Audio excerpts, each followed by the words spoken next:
purpose for Women on the Front Lines in Papua New Guinea is to empower and equip women from a prophetic and apostolic platform so that they can achieve maximum impact in their various spheres of influence. We have a vision to purposefully target 3 areas, these being women identity, women safety, and women intellectual capacity and economic prosperity. In 2019, we set some goals and are looking to address and achieve those over a 5-year period.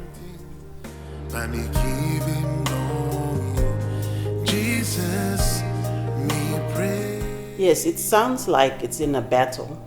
In fact, the Merriam-Webster dictionary defines it as a military line formed by the most advanced tactical combat unit. It creates that sense of being in the front, and it's an area of potential and actual conflict or struggle. But at the same time, it's the most advanced, responsible, and visible position in a field or activity. So the term frontline is to create and encourage our women to have that sense of being ever alert and ever awake, and create that awareness and that vigilance, being keenly watching to detect danger. And that can happen anywhere, in their families, in their work environment, in their businesses, in the churches they run. So it just equips or gives that sense of the women to be alert all the time. In Ephesians chapter 6 and verse 12, it talks about that wrestling and that hand-to-hand combat not with human beings, but with spiritual forces, wicked spirits, principalities. So we want our women to be aware of this warfare, but to maintain a victory that has been given to us by Jesus on the cross. And so we are encouraging our women to stand in that place of victory and occupy the territories that have been given them, and to take ground until the Lord returns.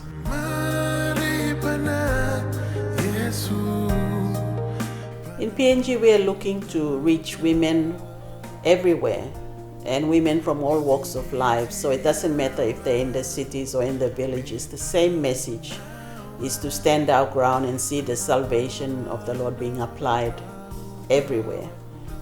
We have a testimony from a village in Medang, Bogia, where the women from my village came to attend a conference at a hotel, and the men were like, "Oh, this is what? You women live in the village and you just do stuff around the garden and in the rivers. How come you're going to a conference that's in a hotel?"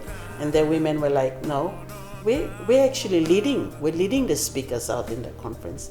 Anyway, they ended up ushering our speakers out at the conference and participated in the conference, and it was a great experience. And the impact of that was amazing, in that the women's mindsets and the transformation they experienced actually have impacted their families and their husbands. So now you have the entire village of men that are just like standing behind their women, just supporting them. In any outreach program they want to go, the men are like, just go for it. So that's amazing.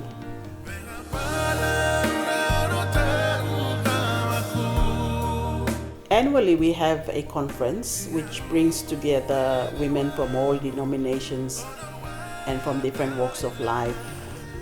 And we have international and national speakers.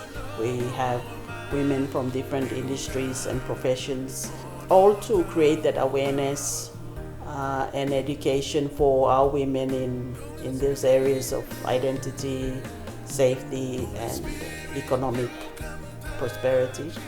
So when I go up, I love to bring the Word of God that has been built inside of me, because what's inside of me sharpens and activates and and boosts what's already inside of them. That's what the conference creates. So it's an iron sharpening iron. So the anticipation and the build-up it's exciting. We look forward to it, and the women up there in PNG look forward to it all the time, because only God knows who will be there at the conference, and He has a word specially prepared for them. And so no one leaves the conference without being changed. Hunger always draws more.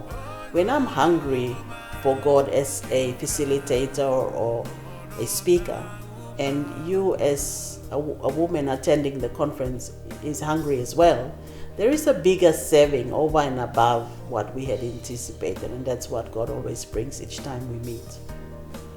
So the bigger picture and aim is to equip our women so that they have the positive, tangible impact in their spiritual lives, their social lives, and their physical well-being.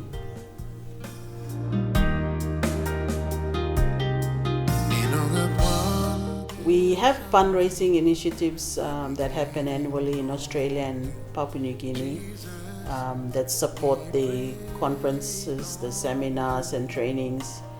And what we'd like to do further to that is to create projects that sustain all of that, sustain our outreach programs. So at the moment, I am looking to pitch the ideas, the projects to those that identify with our objectives and initiatives and want to support it.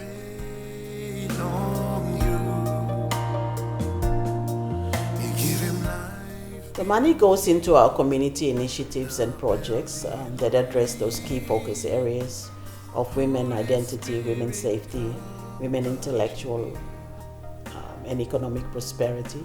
And we partner with churches and community organizations that help us to facilitate the initiatives.